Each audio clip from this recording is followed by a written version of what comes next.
السلام علیکم ورحمۃ اللہ وبرکاتہ۔ الحمد للہ نحمده ونستعینه ونستغفره ونؤمن به ونتوکل علیہ ونعوذ باللہ من شرور انفسنا ومن سیئات اعمالنا، من يهده الله فلا مضل له ومن يضلله فلا هادي له، ونشهد أن لا إله إلا الله وحده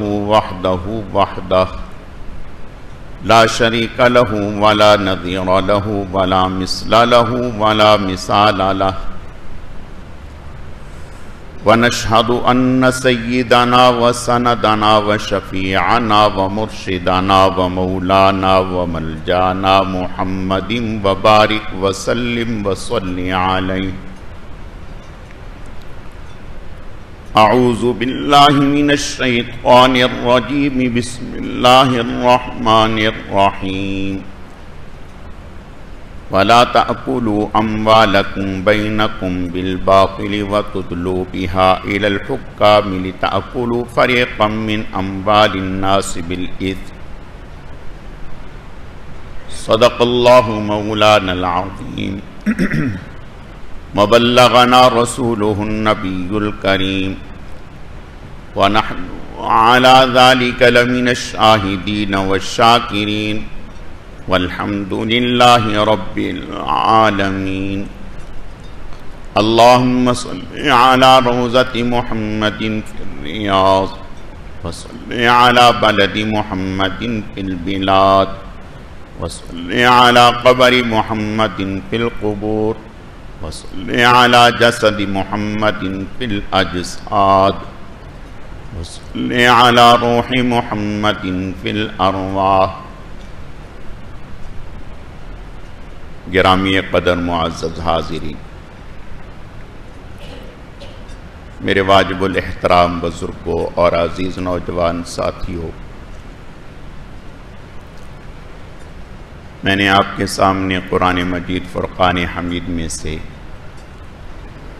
ایک آیت کریمہ تلاوت کی ہے۔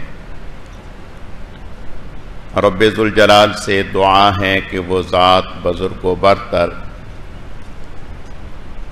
مجھے اس کی روشنی میں صحیح صحیح کہنے کی اور سمجھانے کی توفیق عطا فرمائے۔ پھر اللہ رب العزت کی ذات اس مختصر وقت میں جو کچھ کہا سنا جائے، اس کہنے سننے کو محض اپنی رضا کے لیے اپنی بارگاہ میں قبول و منظور فرمائے، ہم سب کی نجات اور ہدایت کا، مغفرت کا ذریعہ اور سبب بنائے۔ میری آج کی مختصر گزارشات کا موضوع اور عنوان رمضان المبارک کی تیاری سے متعلق کچھ اہم باتیں عرض کرنی ہیں۔ اللہ رب العزت صحیح صحیح کہنے کی، سمجھانے کی، سمجھنے کی، عمل کرنے کی توفیق عطا فرمائے۔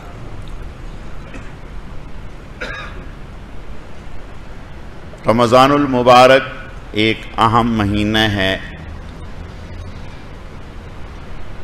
آپ صلی اللہ علیہ وسلم اس کی اہمیت کے پیش نظر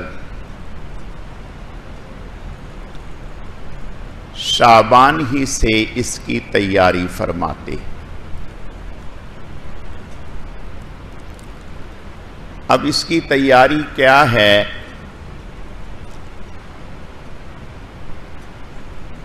ایک تو یہ ہے کہ آدمی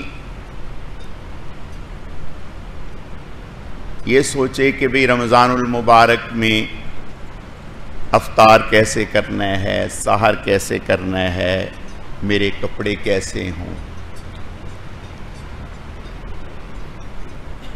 ایک یہ ہے کہ رمضان المبارک میں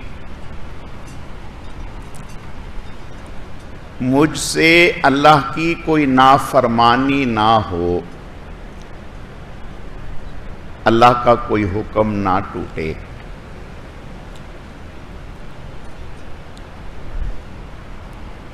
اس کے لیے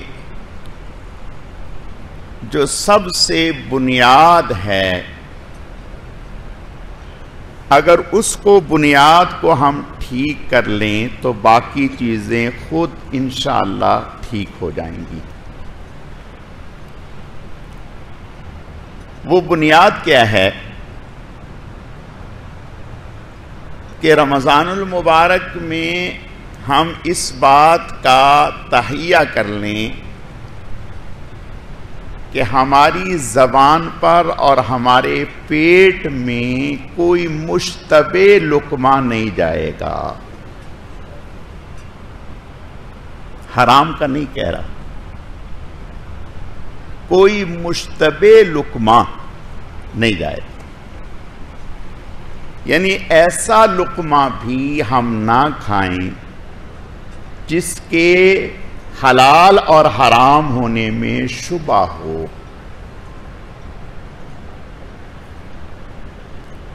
یہ اتنی بڑی بات ہے، اتنی بڑی بات ہے کہ ہم نے اگر اس کو اختیار کر لیا تو باقی ساری عبادتیں خود بخود ہونے لگ جائیں گی، ٹھیک ہونے لگ جائیں گی۔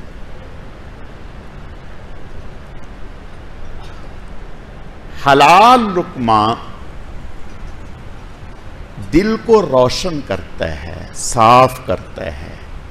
حلال لقمے سے انسان کی طبیعت میں اللہ کی اطاعت و فرما برداری کا ذوق پیدا ہوتا ہے،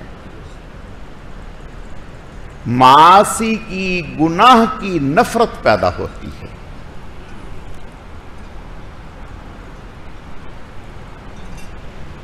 میں نے پہلے بھی یہ واقعہ آپ حضرات کو سنایا ہے۔ دارالعلوم دیوبند میں ایک مالی ہوتا تھا جو گھاس کاٹتا تھا، اور اس کو تنخواہ 5 پیسے ملتی تھی، 5 پیسے یا 6 پیسے اس وقت اس کو تنخواہ ملتی تھی۔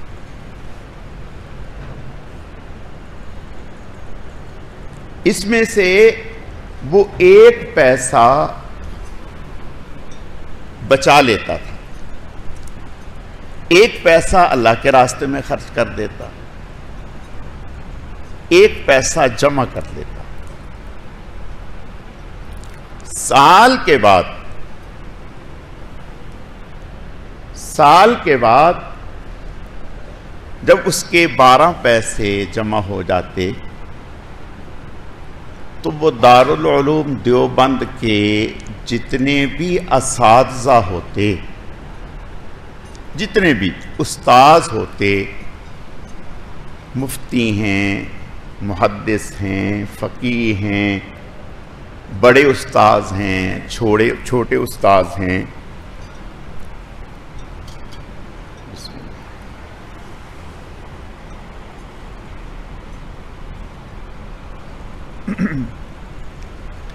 جتنے بھی اساتذہ ہوتے، سب کی وہ دعوت کرتا۔ اب 12 پیسے سے جو ہوتی،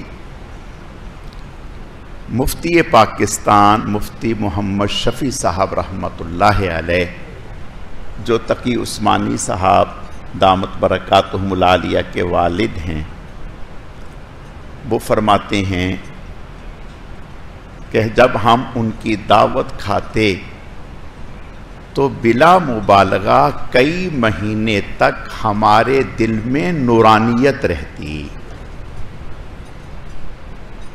ایک گھاس کاٹنے والے کی بات کہ اس کے پاکیزہ اور حلال روزی سے جو دعوت بنتی، ہم جب وہ کھاتے تو کئی مہینے تک ہمارا دل روشن رہتا، اور ہمیں کئی مہینے پہلے سے ہی ان کی دعوت کا انتظار ہوتا۔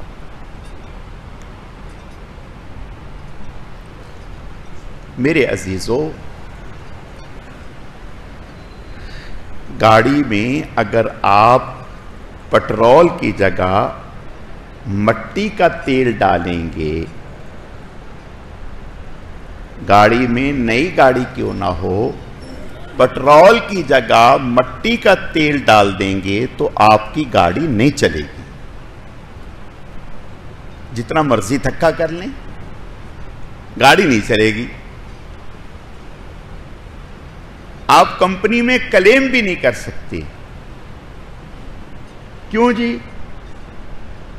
آپ نے اس میں مٹی کا تیل ڈالا ہے، پٹرول نہیں ڈالا۔ میرے عزیزو، رمضان المبارک سے پہلے ہم اپنی گاڑیوں میں خالص حلال رزق ڈالنے کی کوشش فرمائیں۔ یہ بہت بڑی تیاری ہو جائے گی رمضان المبارک کے لیے۔ صحابہ کرام رضوان اللہ علیہم اجمعین سبھی اس بات کا بہت اہتمام فرماتے۔ سیدنا صدیق اکبر رضی اللہ تعالیٰ عنہ کا واقعہ مشہور ہے، ہم لوگوں نے کئی دفعہ سنا کہ ایک دفعہ اپنے غلام کی کمائی میں سے ایک نوالا کھا لیا اور بعد میں پوچھا کہ یہ کیا تھا۔ اس نے بتایا کہ میں نے جاہلیت میں کسی پر منتر پڑا تھا، اس کی مزدوری اس نے اب دی ہے۔ تو فرمانے لگے انا للہ و انا الیہ راجعون، آپ نے تو مجھے مار ہی دیا۔ یہ فرمایا اور حلق میں انگلی ڈالی، کہہ کر دی، پھر ڈالی، پھر کہہ کر دی، پھر ڈالی، پھر کہہ کر دی، پھر بھی اطمینان نہیں ہوا۔ تو کسی نے بتایا کہ حضرت پانی پی لیں، پھر کہہ کریں، تاکہ جو بھی اثرات ہوں گے وہ زائل ہو جائیں گے۔ تو یوں بھی کیا، یوں بھی کیا۔ یہ وہ لوگ تھے جن کی زندگی پوری کی پوری رمضان ہی کی طرح گزرتی تھی۔ ہمارے لیے تو عبادت کا سال میں ایک مہینہ آتا ہے، ان کے لیے پورا سال ہی عبادت کا ہوتا تھا۔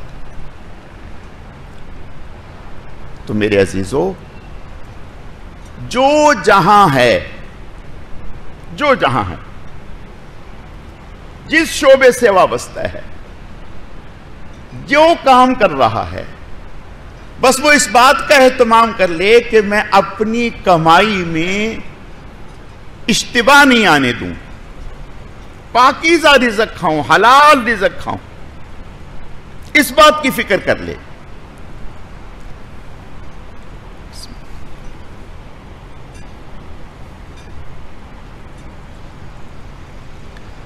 اس کام کے لیے دو چیزیں اختیار کریں۔ ایک تو دل میں طے کر لیں، نیت کر لیں کہ ہم نے ایسا ہی کرنا ہے۔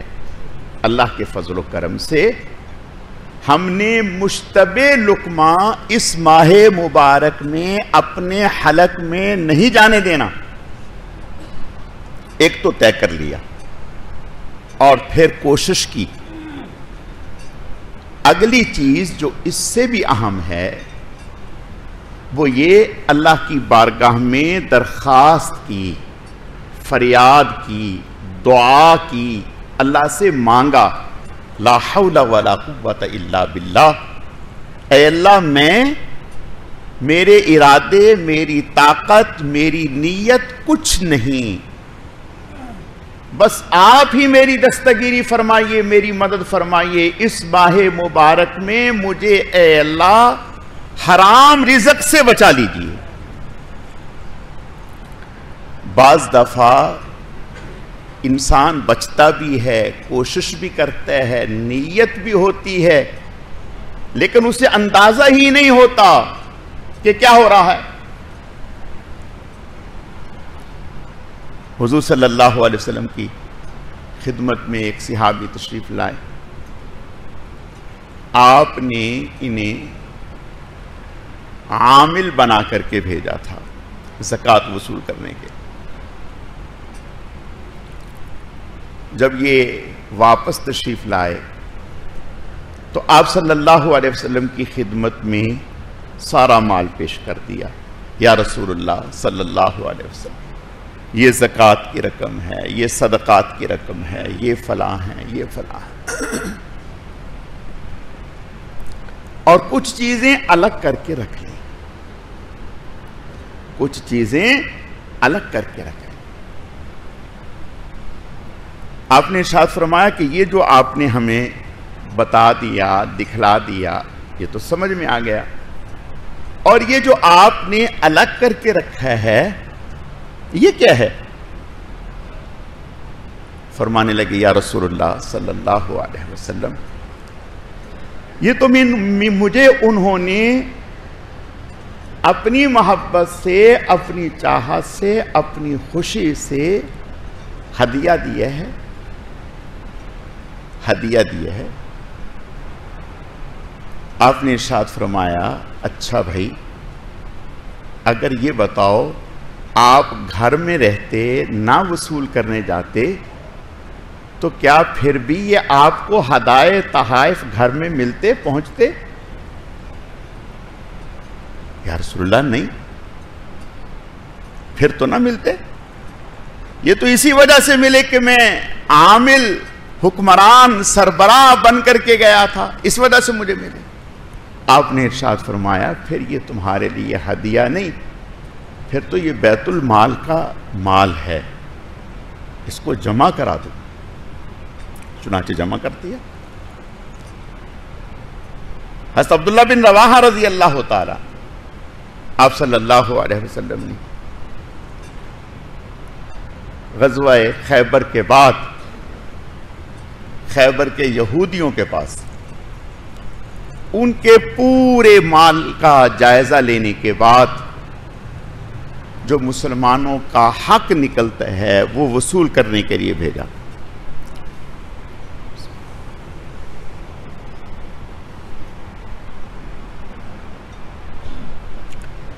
یہودی لوگ شاطر لوگ حضرت عبداللہ بن رواحہ رضی اللہ تعالیٰ عنہ کے سامنے مال پیش کیا، پھر مختلف قسم کے زیورات، جیولری لائے، کہا کہ دیکھیں آپ بال بچے دار آدمی ہیں، تو آپ کے کون سے ایسے ذرائع ہیں، ہم آپ کو بس خوش دلی سے یہ کچھ زیور آپ کے لیے، آپ کی بچی کے لیے اور اہلیہ کے لیے دے رہے ہیں، لے جائیں۔ حضرت عبداللہ بن رواحہ رضی اللہ تعالیٰ عنہ فرمانے لگے، اس کے بعد آگے کہا بس تھوڑی سی درخواست ہے، وہ یہ کہ یہ جو مال آپ نے دیکھا ہے اس میں جو 40,000 والے ہیں اس کو 20,000 کا کر دیں، جو 20,000 والے ہیں اس کو 10 کا کر دیں، بس اتنا کر دیں، باقی تو یہ آپ کے لیے ہدیہ ہے۔ اللہ اکبر۔ حضور صلی اللہ علیہ وسلم کے صحبت یافتہ تھی، سمجھ گئے، فرمایا بدبختو، یہ مجھے آپ رشوت دے رہے ہو، حرام کھلا رہے ہو، نہیں، مجھے ہدیے کی ضرورت نہیں، یہ آپ اپنے پاس رکھو، بس جو رسول اللہ صلی اللہ علیہ وسلم نے مجھے بھیجا ہے تمہارے پاس وہ مال پورا پورا حق مجھے دے دو، بس اتنا ہی میرے لیے کافی ہے۔ میرے عزیزو، میں عرض یہ کرنا چاہتا ہوں کہ اس ماہ مبارک کی سب سے بڑی تیاری یہ ہے، سب سے بڑی تیاری، دیکھو ہم نفلی عبادات تو بہت کرتے ہیں، تلاوت بھی بہت کر لیتے ہیں، تسبیحات بھی بہت کر لیتے ہیں،